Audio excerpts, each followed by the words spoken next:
name is Veronica Bramlett. I am a student in Information Technologies Master's Program at Kennesaw State University in Georgia. I am currently in my first semester as a master's student.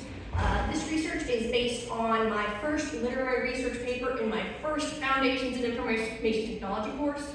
My undergraduate was in Theater and Performance Studies, so I take all these foundation courses, some of which I probably could have tested out just because of my skills, but it was fun, and I learned a lot. Like, I learned how to write a research paper.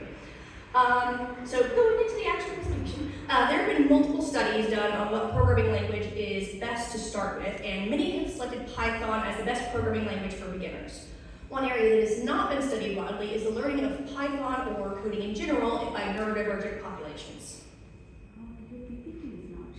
It's not shared. No. Yeah, it is, but it's right there. Okay. Yeah. It just looks a lot like it. There we go. Okay. So my research questions were why Python is the first programming language, how does Python benefit a neurodivergent individual, and how is Python specifically suited for the neurodivergent mind? So the word neurodivergence originates from neurodiversity, which is a term first coined by Judy Singer in 1998 to describe the natural variation in human brain functions. Neurodivergence is an umbrella term that covers a number of neurodevelopmental disorders. The focus of this paper is on attention deficit hyperactivity disorder, ADHD, and autism spectrum disorder, ASD, both of which are labeled as neurodevelopmental disorders by the American Psychiatry Association and in the Diagnostic and Statistical Manual of Mental Disorders, Volume 5, more commonly referred to as the DSM-5. So there are three distinct types of ADHD. One of them is ADHD inattentive type. It's characterized by being easily distracted, overlooking details, often being forgetful, frequently losing items related to forgetful, auditory processing issues, sleep issues, working memory problems, self-esteem impacted, and executive functioning issues. Another type is the ADHD hyperactive type. This is probably the one you're more familiar with. It's the more stereotypical one. Some of the characteristics are talking excessively, fidgety and restless, impulsive, have difficulty taking turns, prone to talking over others, and sleep issues, working memory problems, impacted self-esteem, and executive functioning issues.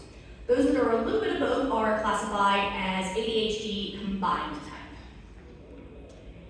ASD, more commonly referred to as autism, is characterized by persistent deficits in social communication and social interaction across multiple contexts, including deficits in social reciprocity, nonverbal communicative behaviors used through social interactions, and skills in developing, maintaining, and understanding relationships.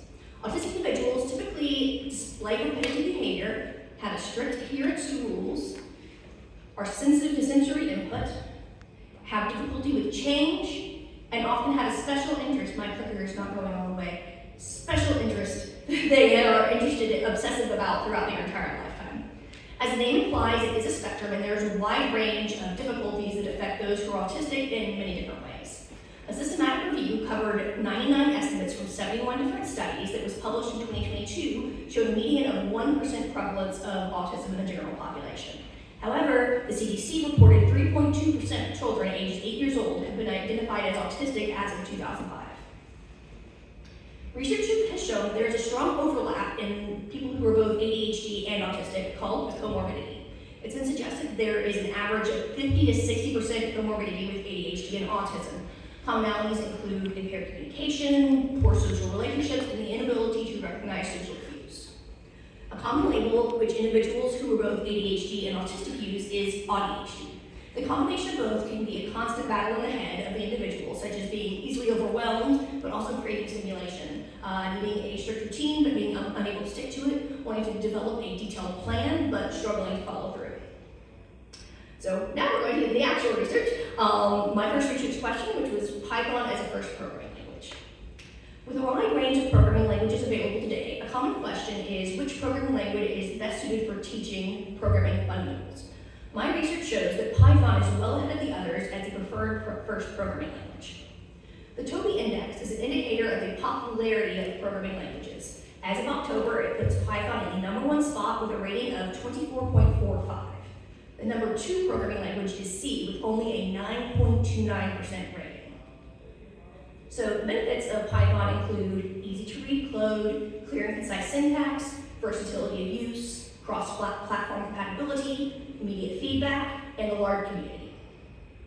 One study compared Java to Python to explore whether, compared to those learning Java, students who learn Python are more likely to improve their learning motivation and self-efficacy. Their results showed all measured items could be significantly improved in a Python programming class. Their reasonings included the simple data structure and syntax in Python. So how does learning Python benefit the neurodivergent individual? Learning Python can benefit the overall lives of neurodivergent individuals by empowering them to develop valuable skills such as logical problem solving, creative thinking, and organization. These skills have been shown by several studies to present challenges in neurodivergent learners as compared to their neurotypical peers. Python is also highly flexible and allows users to tailor their coded projects to their own personal interests. Grove et al. Explain how engaging in special interests can be beneficial to the subjective well-being of neurodivergent individuals, particularly those who are autistic. For example, someone who is interested in dogs could write a program that teaches people about different types of dogs. Python's simple and unique and structured syntax provides predictability, helping individuals who are autistic reduce cognitive overload and anxiety, while those who are ADHD can benefit from Python's clear and predictable syntax, which helps ADHD individuals stay organized and follow instructions step by step. Learning to code can also have mental and emotional benefits. Coding projects can foster a strong sense of pride and achievement. Creating something from the ground up and tackling complex challenges can enhance an individual's confidence, showing both themselves and others that they are capable and can accomplish remarkable things. When individuals code, they cultivate independence and self-reliance, which are essential skills that will benefit them throughout life. Learning coding jargon can also assist in communication skills. Those who are ADHD as well as autistic individuals can struggle to communicate with their neurotypical peers. P. Martin discovered that some neurodivergent individuals were able to better communicate their needs using programming language jargon. It's getting loud. For example, I'm in a while loop and I don't know which boolean parameter to change to break it. So the programming language literally gave them a way to explain what their issues were that they didn't have words for before they learned to program.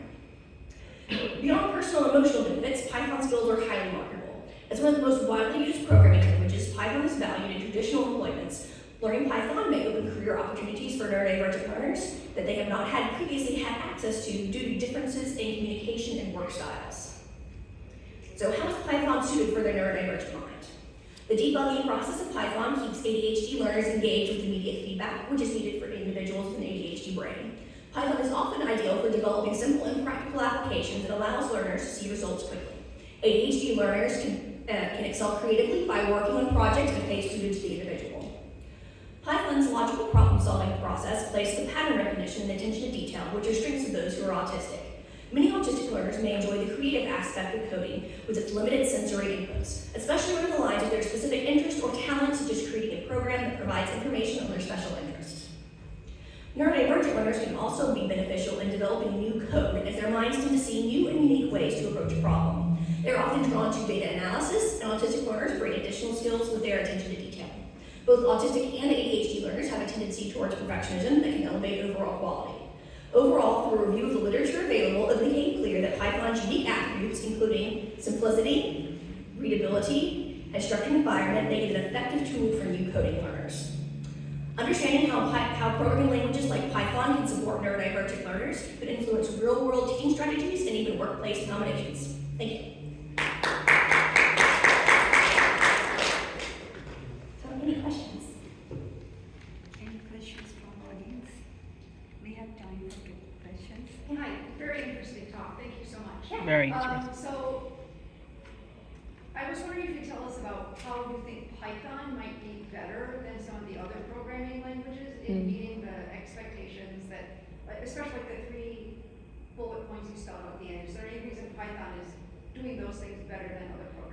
So I'm going to be totally honest. Like I said, my background is in theater, and I learned about coding when I was younger, so I'm still not super familiar with a lot of the other programming languages. And the course I originally wrote before we were learning Python, and I found it very easy to learn, just because you can create your own structure. You don't have, there is some stuff that you have to memorize, but there's not quite as much syntax. It's very specific, and you can word something so it fits with what makes sense in your mind, and you're not having to use whatever syntax is there. I mean, there's still some of the basic stuff, but I feel like it's a lot easier to comprehend for people who don't have any coding experience. I was very lucky in that I taught myself HTML and CSS in the 90s, so I already had a basic understanding of how coding worked, and then I used Excel and all the functions in Excel and logic problems.